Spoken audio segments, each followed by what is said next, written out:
Good morning, everyone. Today, in nuclear physics,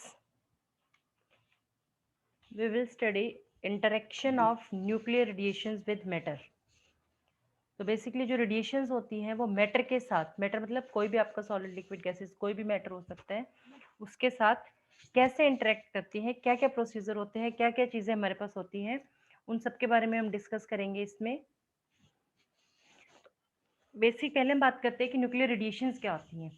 देखिए 3 तरह की होती है न्यूक्लियर रेडिएशंस की, अगर हम बात करते हैं तो अगर हम रफली बात करें तो इसको हम लिख सकते हैं कि अल्फा रेडिएशंस, बीटा रेडिएशंस और गामा रेडिएशंस।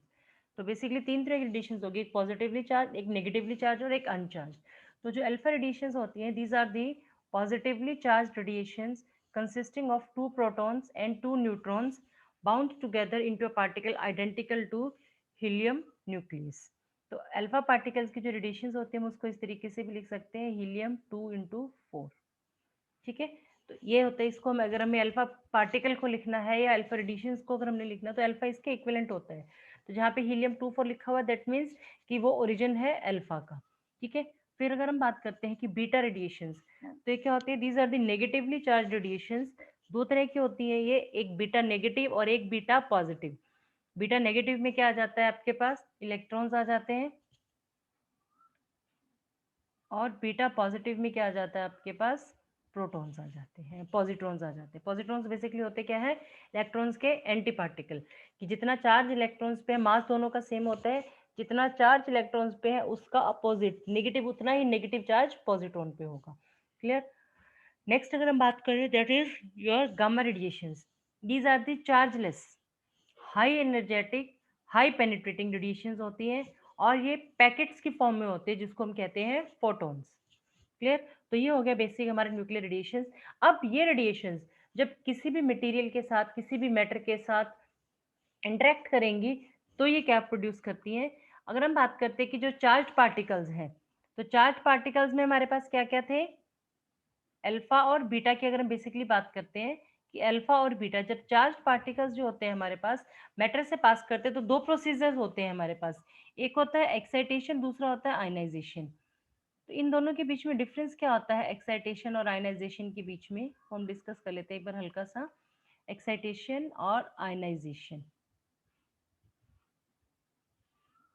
बेसिकली होता क्या है कि सपोज करो आपके पास ये कोई एक एटम है और यहाँ पे इसके अंदर आपने एक इलेक्ट्रॉन रखा है या कोई भी एक मैटर है। ठीक है, यहाँ से आपके पास वेव्स आई, कोई भी रेडिएशन आई, अल्फा आई, बीटा आई।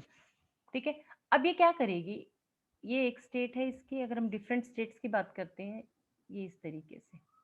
ठीक है, तो ये वाली जो है आपकी, ये वाली इसको हम कह देते हैं ग्राउंड स्टेट, और इसको हम कह देते हैं first state, first excited state भी कह सकते हैं इसको हम। ठीक है, अब होगा क्या, जो ये रेडिएशन आती है आपके पास, ये क्या करेगी, इस इलेक्ट्रॉन को ग्राउंड स्टेट से उठा के फर्स्ट एक्साइटेड स्टेट में ले जाएगी, तो जो इलेक्ट्रॉन है आपका वो यहाँ पर आ जाएगा। क्लियर। ये तो हो गया एक्साइटेशन। आयनाइजेशन में क्या होता है, आयनाइजेशन में भी कुछ ऐसा ही प्रोसीजर होता है, लेकिन उसमें डिफरेंस कुछ थोड़ा सा डिफरेंस होता है। सपोज करो ये इलेक्ट्रॉन है, ये आपके पास वेव्स आई यहाँ पे, अभी वेव्स क्या करेंगी, इस इलेक्ट्रॉन को इतनी सफिशिएंट एनर्जी दे देंगी कि ये इसकी जो सरफेस है, आउटर सरफेस, इसके आउटर में रिवॉल्व करना शुरू कर देगा। क्लियर। ये नहीं है कि हवा में घूमेगा, ऐसा नहीं होता है, बट उसके आउटर में क्या कुछ इन्फ्लुएंस होता है उसके, मतलब कि एक्साइटेड स्टेट से भी बाहर चला जाता है, दैट इज आयनाइजेशन। तो दो प्रोसीजर होते हैं, तो एक्साइटेशन होती है या फिर हमारे पास आयनाइजेशन होती है। अब अगर हम बात करते हैं interaction of charge particles with matter, तो दो तरह की इंटरेक्शंस होती है हमारे पास। फर्स्ट अगर हम बात करें कि interactions of light charge particles, तो लाइट चार्ज पार्टिकल्स में मैंने आपको पहले बताया बीटा डिके आता है इसमें हमारे पास, मेन जो इसमें आता है वो दैट इज बीटा डिके जिसको हम कहते हैं, और बीटा डिके के दो प्रोसीजर थे हमारे पास, पॉजिटिव और नेगेटिव। क्लियर, दो थे हमारे पास, पॉजिटिव और negative, that is beta decay. और दूसरा है interaction of heavy charge particles like protons, alpha particles, अगर हम इनके इंटरेक्शन की बात करते हैं तो। क्लियर। अब जो मेन हमारे पास इंटरेक्शन आती है that is the interaction of अनचार्ज particles with matter. और अगर हम अनचार्ज पार्टिकल्स की इंटरेक्शन की बात करते हैं तो मेजर हमारे पास सिर्फ एक ही इंटरेक्शन आती है, दैट इज गामा रेज। अब गामा रेज की प्रॉपर्टीज मैंने आपको बताई थी, ये क्या है, इलेक्ट्रोमैग्नेटिक वेव्स हैं, ठीक है। दूसरी इनकी जो प्रॉपर्टी है that is highly penetrating, highly penetrating. Penetration को अगर हम समझें तो क्या होगा कि ये सपोज करो आपके पास कोई एक बॉडी है, ठीक है। तीन तरह की रेज हमारे पास आ रही है, अल्फा, एक अल्फा आई, दूसरी बीटा, और तीसरी हमारे पास आई गामा। अब अल्फा जो है वो यहाँ तक जाएगी, बीटा यहाँ तक जाएगी, बट गामा जो है वो यहाँ तक भी जा सकती है और इसको क्रॉस भी कर सकती है। तो ये होगी इनकी पेनिट्रेटिंग पावर्स। अब अगर हम बात करते हैं इंटरेक्शन ऑफ गामा रेडिएशंस की, तो gamma radiations are the electromagnetic radiations, these are the uncharged and highly penetrating radiations.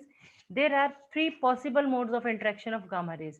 Gamma rays जब इफेक्ट करती है, पेनिट्रेट करती है, जब इंटरेक्ट करती है मैटर के साथ, तो तीन तरीके से करती है, तीन प्रोसीजर हमारे पास होते हैं, that is photoelectric effect, Compton scattering, and pair production.